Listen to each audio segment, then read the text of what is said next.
ሰላም ውድ ተከታዮቼ ዘሚካኤል ነኝ። ዛሬ የማሳያችሁ የአየርላንድ ኤምባሲ ያወጣውን ፌሎሺፕ አሞላል በተመለከተ ነው። ወደ ትክክለኛ የፌሎሺፕ ዌብሳይት ለመሄድ መጀመሪያ ወደ አየርላንድ ኤምባሲ በኢትዮጵያ የፌስቡክ ገጽ እንሄዳለን። እዚህ ላይ ፌስቡክ ላይ ኤምባሲ ኦፍ አየርላንድ ኢትዮጵያ ብላችሁ ሰርች ብታደርጉ ያመጣላችኋል። እዚህ ጋር አሁን እንደምታዩት እዚህ ጋር ሊንኩን አግኝቼዋለሁ። ስለዚህ ቀጥታ አፕሊኬሽንስ አር ናው ኦፕን የሚለው ላይ ያለውን ሊንክ ከፍተዋለሁ። አሁን ወደ ትክክለኛ የፌሎሺፕ ድረገጽ ወስዶናል። ስለዚህ ድረገጽ እንደምታዩት የተለያዩ መረጃዎችን የያዘ ነው። ከላይ አየርላንድ ፌሎስ አፍሪካ ይላል። ኦል ዩ ኒድ ቱ ኖው አባውት አፕሊኬሽንስ ፎር አየርላንድ ፌሎስ ፕሮግራም አፍሪካ ይላል። አፕሊኬሽን ዶክመንትስ አለ። እዚህ ጋር ደግሞ ሌሎች ዜናዎች ናቸው። ካሁን በፊት ስለሰጧቸው ፌሎሺፕ በተመለከተ ያስቀመጧቸው ነገሮች ናቸው። ኤሊጂብል ካንትሪስ የሚል አለ። እዚህ ጋር እንደምታዩት ኢትዮጵያ ተካታለች። ኤሊጂብል ኮርስስ ይላል። የተለያዩ አይነት ኮርሶች አሉ። አግሪካልቸር፣ ሄልዝ፣ ኤጁኬሽን፣ ሂውማን ራይትስ፣ ኮምፒውተር ሳይንስ፣ ኢንጂነሪንግ፣ ቢዝነስ ኤንድ ሞር ኤንድ አር ሊስትድ ኢን ዳይሬክተሪ ኦፍ ኤሊጂብል ፕሮግራምስ። ወደ መጨረሻ አካባቢ እናየዋለን። ዳይሬክተሪ ኦፍ ኤሊጂብል ፕሮግራምስ የሚል አለ። እሱ በዝርዝር በስኮላርሺፑ የተካተቱ የማስተርስ ፕሮግራሞች ዝርዝር ነው የሚያሳየው። በመቀጠል ኤሊጂቢሊቲ ይላል። ኤሊጂብል ለመሆን ወይ ደግሞ ለፌሎሺፕ ብቁ ለመሆን መሟላት ስላለባቸው ነገሮች ነው የሚያሳየው። እዚህ ጋር በዝርዝር ተቀምጧል። በኋላ ላይም በሰፊው አሳያችኋለሁ። እዚህ ጋር ቢያንስ የ2 ዓመት የስራ ልምድ ሊኖራችሁ እንደሚገባ ነው የሚገልጸው። እዚህ ጋር ዲግሪ ሊኖራችሁ እንደሚገባ የመጀመሪያ ዲግሪ፣ የዲግሪ ውጤታችሁ ደግሞ ሲጂፒኤ ኩሙሌቲቭ ግሬድ ፖይንት አቨሬጅ ቢያንስ 3 መሆን እንዳለበት ነው የሚገልጸው። ሌላ ተጨማሪ አንድ የሚያስቀምጠው ፕሪኮንዲሽን አለ። የተመረቃችሁበት ዓመተ ምህረት በተመለከተ ነው። እዚህ ላይ የመጀመሪያ ዲግሪ የሰራችሁት 2007 እና ከዚያ ወደዚህ ከሆነ የመጀመሪያ ዲግሪ ያገኛችሁት ነው ብቁ የምትሆኑት። 2006 እና ከዛ ፊት ከሆነ የመጀመሪያ ዲግሪ ያገኛችሁት ግን ፌሎሺፕ ለመሙላት ብቁ እንዳልሆናችሁ ነው የሚያሳየው። ሌላ ማስተርስ ዲግሪ የደረሳችሁ መሆን የለባችሁ ነው። ምክንያቱም ድግግሞሽ ስለሚሆን ኦልሬዲ የመጀመሪያ ዲግሪ ላይ ያላችሁ መሆን አለባችሁ ነው የሚለው። ሌላ ኮርስ የሚሰጠው ኦገስት 2027 ነው። ያ ማለት ቀጣይ አመት ነው የሚሆነው። ሌላ የሊደርሺፕ አቢሊቲ እና አስፓይሬሽን ሊኖራችሁ ይገባል ነው። ኮሚትመንት ቱ አቺቭመንት ኦፍ ኤስዲጂስ ዊዝን ዩር ኦውን ካንትሪ፣ ሳስቴናብል ዴቨሎፕመንት ጎልስ ለማሳካት ቁርጠኛ መሆን አለባችሁ። እንዲሁም ከአየርላንድ ሀገር ጋር መልካም የሆነ ግንኙነት ለመስራትም የበኩላችሁ አስተዋጽኦ ልታደርጉ መሆን አለባችሁ ነው የሚለው። ስለ እንግሊዝኛ በተመለከተ እዚህ ጋር ያስቀመጠው ነገር አለ። እንግሊዝኛ አያልትስ አስፈላጊ ነው። ለመጀመሪያ ያክል ለሾርት ሊስቲንግ እንግሊዝኛ ባይኖራችሁም ችግር የለውም። ነገር ግን በሂደት ግን በሁለተኛ እና በሶስተኛ የአፕሊኬሽን ደረጃ የግድ አያልትስ ውጤት ልታመጡ እንደሚገባ ነው። ሌላ አንድ ፕሪኮንዲሽን ካሁን በፊት አመልክታችሁ ሊሆን ይችላል። አየርላንድ ፌሎ ፕሮግራም አንድ ጊዜ ብቻ ከሆነ ያመለከታችሁ ችግር የለውም። ነገር ግን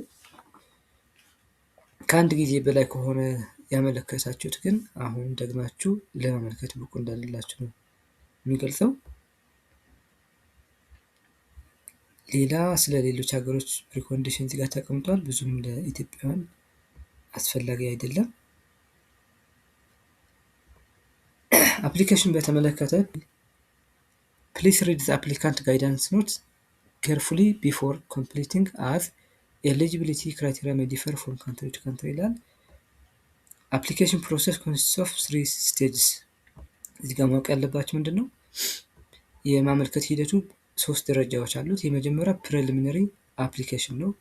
እዚህ ላይ ፓስፖርት የመጀመሪያ ዲግሪያችሁ እና ትራንስክሪፕት አያይዛችሁ የምትልኩት ነው። የሾርት ሊስቲንግ አይነት ደረጃ ነው። እዚህ ጋር በሁለተኛው ግን ዲቴይልድ የሆነ አፕሊኬሽን ይጠብቅባችኋል። ሾርት ሊስትድ ከሆናችሁ ወይም ደግሞ የመጀመሪያ ደረጃ ካለፋችሁ በዝርዝር አፕላይ ታደርጉ ትጠየቃላችሁ። መጨረሻ ላይ የቃል መጠይቅ ወይም ኢንተርቪው ይኖራል። ሌላ እንግሊሽ ላንጉጅ ሪኳርመንት በተመለከተ ነው።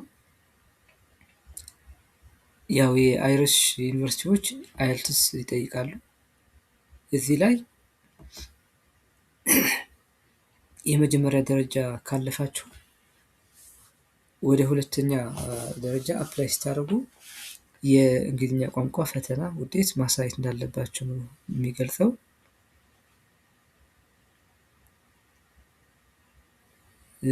የአይልትስ አማራጭ አለ ዱኦሊንጎ የሚባል። ዱኦሊንጎ ዋጋው ቀለል ያለ ነው፣ እንዲሁም ደግሞ የፈተናው ውስብስብነትም ከአይልትስ አንጻር ቀለል ያለ ነው። ነገር ግን ሁሉም የፌሎሺፕ ዱኦሊንጎ ላይቀበሉ ስለሚችሉ ምናልባት አይልትስ ልታመጡ ልትገደዱ ትችላላችሁ። ሌላ አፕሊኬሽን ዶክመንትስ አሉ። 3 ዶክመንቶች ተቀምጠዋል እዚህ ጋር እንደምታዩት። የመጀመሪያው ዳይሬክተሪ ኦፍ ኤሊጂብል ፖስት ግራጁዌት ፕሮግራምስ ነው። እዚህ ጋር በአየርላንድ ፌሎሺፕ የሚሰጡ የማስተርስ ፕሮግራሞች በዝርዝር የሚያስቀምጠው ትልቅ ዶክመንት ነው። እዚህ ጋር ከፍተን እናየዋለን። ሁለተኛ ጋይዳንስ ኖት ነው። አጠቃላይ ስለ አፕሊኬሽን መመሪያ የሚጠቅስ ነው። ቅድም ስንገልጻቸው የነበሩ ነገሮች የተካተቱበት፣ ከዚያም በተጨማሪ ማወቅ ስላለባቸው አንዳንድ ዝርዝር ጉዳዮችን ያካተተ ነው። የመጨረሻ አፕሊኬሽን ፎርም ነው፣ ማለትም ፌሎሺፕ የምትሞሉበት ፎርም ነው። ስለዚህ እነዚህን ዶኩመንቶች አውርጃቸዋለሁ። ሃይላይት ለማየት እንሞክራለን። እዚህ ጋር የምታዩት ስለ ፌሎሺፑ ትንሽ ተጨማሪ መረጃዎችን ልሰጣችሁ ስለፈለግኩ ነው። የፌሎሺፑ ዓላማ በዋናነት 3 ግቦች ናቸው ያሉት። የመጀመሪያ ነርቸር ፊውቸር ሊደርስ ማለትም የመጪ ጊዜ አመራሮችን ለማጠናከር ያለመ ነው። ዲቨሎፕ ኢን ካንትሪ ካፓሲቲ ቱ አቺቭ ሳስቴይነብል ዲቨሎፕመንት ጎልስ ማለትም አገሮች በራሳቸው አቅም ኤስዲጂ ግቦችን እንዲያሳኩ ለማስቻል ነው። ሌላ ቢልድ ፖዚቲቭ ሪሌሽንሺፕስ ዊዝ አየርላንድ ነው። ከአየርላንድ ጋር አዎንታዊ የሆነ ግንኙነት መፍጠር ነው። ኪ ቤኔፊትስ የሚላለ ይሄ ስኮላርሺፕ ምን ይጠቅማል የሚለው እዚህ ጋር አካዳሚክ ፊ፣ የትምህርት ወጪዎች፣ ኢኮኖሚ ፍላይት፣ ከኢትዮጵያ ወደ አየርላንድ፣ ከአየርላንድ ወደ ኢትዮጵያ በነፃ የአየር ቲኬት ይሰጣል ማለት ነው። መንዝሊ ሊቪንግ ስታይፐንድ ኦፍ 700 ዩሮ የሚላለ። አኮሞዴሽን ኤሊጂብል ክራይቴሪያ በተመለከተ ቅድም የተወሰነ አይተነዋል። አፕሊካንትስ ማስት ቢ ሬዚደንት ናሽናል ኦፍ አን ኤሊጂብል አፍሪካን ካንትሪ። ኢትዮጵያ ኤሊጂብል ናት፣ ስለዚህ ብቁ ያደርጋቸዋል ይሄ። ሆልድ የባችለርስ ዲግሪ አዋርድድ ኢን 2015 ኦር ሌተር ዊዝ ሚኒመም ጂፒኤ ኦፍ 3። የመጀመሪያ ዲግሪያችሁን ያገኛችሁት ከ2015 ዓመተ ምህረት እንደ አውሮፓውያን አቆጣጠር በፊት መሆን የለበትም። ወደ ኢትዮጵያ ስንመልሰው 2007 እና ከ2007 ወደዚህ የሆነ መሆን አለበት ዲግሪ ያገኛችሁት ማለት ነው። እና ደግሞ ጂፒኤስ 3 እና ከዛ በላይ መሆን ይገባዋል። have 2 or 3 years of substantial relevant work experience፣ 2 ወይም 3 ዓመት የስራ ልምድ ሊኖራችሁ ይገባል። ይሄ የስራ ልምድ በቀጣይ ለመማር ካቀዳችሁት የማስተርስ ፕሮግራም ጋር በጣም የተያያዘ መሆን አለበት። ሌላ ኖት ኦልሬዲ ሆልድ የማስተርስ ዲግሪ ኦር ሃየር፣ ማስተርስ እና ከዛ በላይ ያላችሁ መሆን የለባችሁም። demonstrate leadership abilities and commitments to their country's SDGs. demonstrate leadership abilities and commitment to their country's SDGs የኤስዲጂ ለማሳካት ቁርጠኛ መሆን ይጠይቃል ነው። አፕሊኬሽን ፕሮሰስ ነው። ስቴጅ 1 is a preliminary application to access eligibility የሾርት ሊስቲንግ አፕሊኬሽን ነው ያለው እዚህ ላይ። ታይም ላይን እዚህ ጋር ጁን 29 up to ጁላይ 26 ጁላይ 26 ማለት ኦልሞስት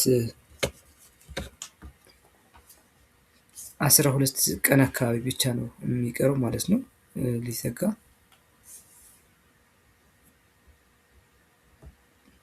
ሌላ ዶክመንቴሽን ቅድም እንዳልኳችሁ ኦፊሻል አይዲ ኦር ፓስፖርት፣ አንደር ግራጁዌት ዲግሪ ሰርቲፊኬት ኤንድ ፋይናል አካዳሚክ ትራንስክሪፕት የሚያስፈልገው። ሳብሚሽን applications must be typed and submitted via email to the relevant Irish embassy. ፎርሙን አውርዳችሁ ኮምፒውተር ላይ ሞልታችሁ ከዛ ወደ ፒዲኤፍ ቀይራችሁ ከቅድም ከጠቀሱ ዶክመንትስ ጋር አያይዛችሁ ነው የምትልኩት። ኢቫሉዌሽን ኤንድ ሴሌክሽን በተመለከተ the selection process is rigorous and consists of 3 stages. ጠንከር ያለ ነው።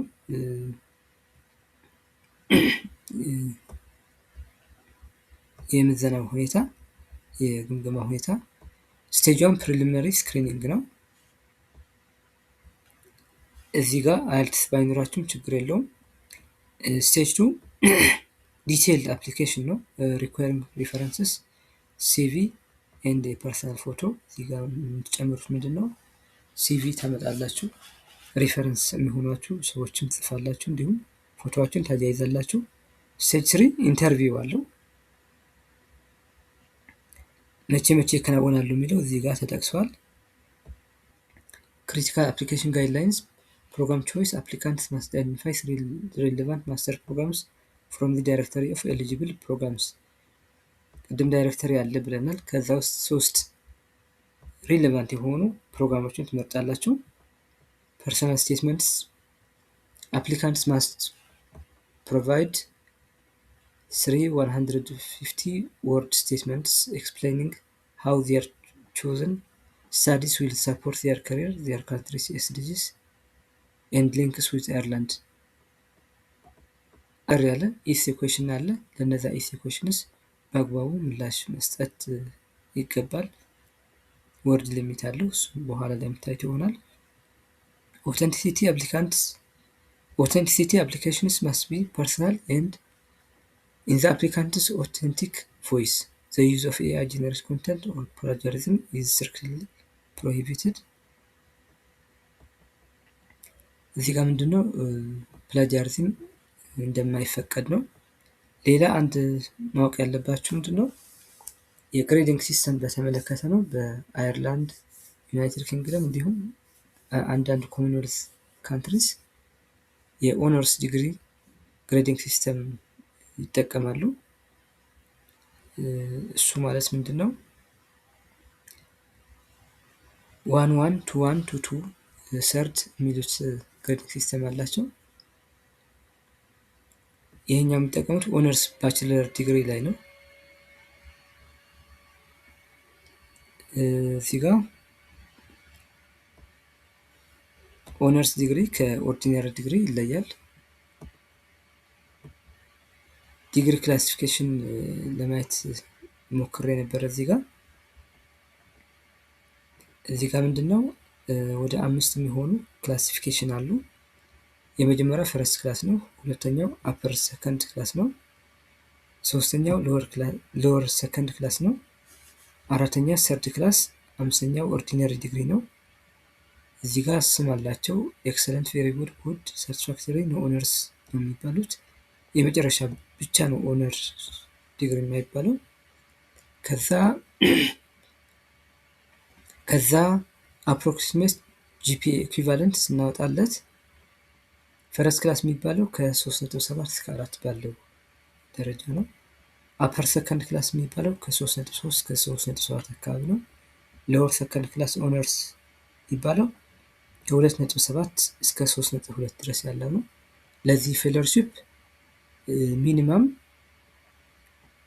3 ነጥብ ነው እየጠየቁ ያሉት። ያ ማለት ሎወር ሰከንድ ክላስ ኦነርስ በሚባለው ደረጃ ነው። እሱም ያው ጥሩ የሆነ የስራ ልምድ ካላችሁ ነው ማለት ነው። የኢትዮጵያ ደግሞ ይለያል። ከ4 ነው ውጤት የሚሰጠው። ያም ዲስቲንክሽን፣ ግሬት ዲስቲንክሽን፣ ቬሪ ግሬት ዲስቲንክሽን ተብሎ ሊለይ ይችላል።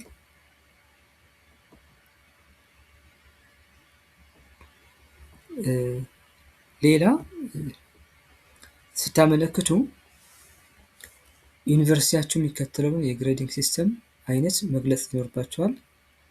ያው ከ4 መሆኑ መግለጽ ማለት ነው። እንዲሁም ደግሞ ክሬዲት አወር ነው ሲጠቀም የነበረው ወይስ ኢሲቲኤስ ሲስተም ነው የሚለውንም እሱ ማስረዳት ይኖርባቸዋል አጠር ባለመልኩ። ይህ የሚሆንበት ምክንያት በተለያየ ዓለም የተለያየ አይነት አሰራር ነው ያለው። በጣም ብዙ እስከ 20 የሚደርሱ የግሬዲንግ ሲስተምስ ናቸው ያሉት እና ያንን ወደ አንድ ማምጣት ስላለባቸው በኢትዮጵያ ስላለው የግሬዲንግ ሲስተም የተወሰነ ማብራሪያ ይጠይቃሉ ማለት ነው። ሌላ ኮንታክት በተመለከተ ነው። የአየርላንድ ኤምባሲ በኢትዮጵያ እዚህ ጋር ኢሜይላቸው ተጽፏል። ዌብሳይቱም ላይ ስላለ ማየት ትችላላችሁ። ሌላ ቅድም 2 ሰነዶች አሉ ብለን ነበረ። የመጀመሪያው አየርላንድ ፌሎስ ፕሮግራም አፍሪካ ጋይዳንስ ኖት ነው። ይሄ ዝርዝር የማመልከት ሂደት ነው፣ መመሪያ ነው። ስለዚህ በደንብ ማየት ይኖርባችኋል። አውርዳችሁ እዩት። ሁለተኛው ዶክመንት ዳይሬክተሪ ኦፍ ኤሊጂብል ፖስት ግራጁዌት ፕሮግራምስ ኢን አይሪሽ ሃየር ኤጁኬሽን ኢንስቲትዩሽንስ ይላል።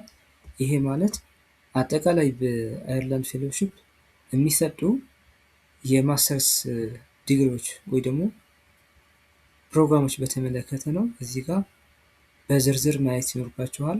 እናንተ የምትመርጡት ከዚህ አይታችሁ ነው። ትልቅ ሰነድ ነው።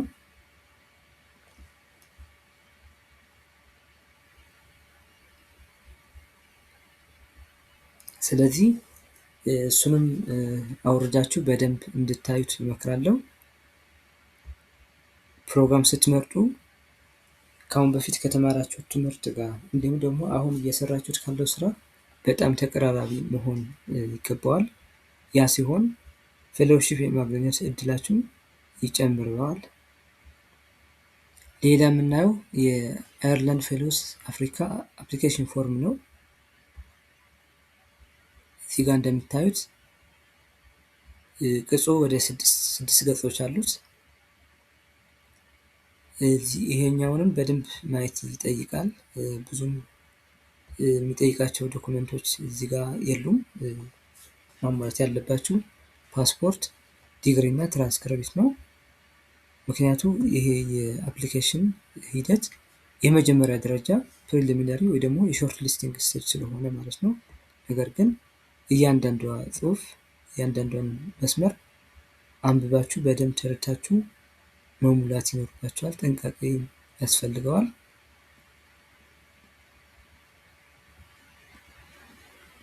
የኛውን ፎርም ከዌብሳይቱ ማውረድ ይጠበቅባችኋል። ከዌብሳይት አውርዳችሁ ታይፕ ነው የምታደርጉት፣ ማለትም በኮምፒውተር ነው የምትሞሉት።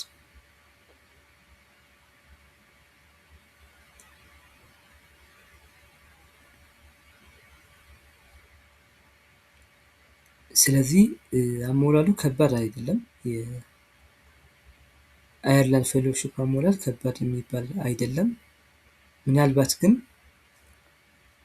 ይህኛውን ፌሎሺፕ በምትሞሉበት ጊዜ ያጋጠማችሁ ማንኛውም ችግር ካለ፣ ግልጽ ያልሆነ ነገር ካለ የዩቲዩብ ቪዲዮ ላይ ኮመንት አድርጉልኝ። ለእያንዳንዱ ጥያቄ ምላሽ እንደምሰጥ ቃል ገባለሁ። በአጠቃላይ የአየርላንድ ፌሎሺፕ ይህን ይመስላል። ያው አጠር ያለ ማብራሪያ ነው የሰጠኋችሁ። አሞላሉ ያው ከባድ ስላልሆነ ብዙም ፕራክቲካሊ ያየነው ነገር የለም። ነገር ግን ቅድም እንዳልኩት ግን ኤኒ ፕሮብለም ቢያጋጥማችሁ ጻፉልኝ፣ በዝርዝር ለማሳየት ዝግጁ ነኝ። ለዛሬ እዚህ ይብቃን። የዩቲዩብ ቻናልን ሳብስክራይብ ማድረግ እንዳትረሱ። መልካም እድል እመኛለሁ። ቻው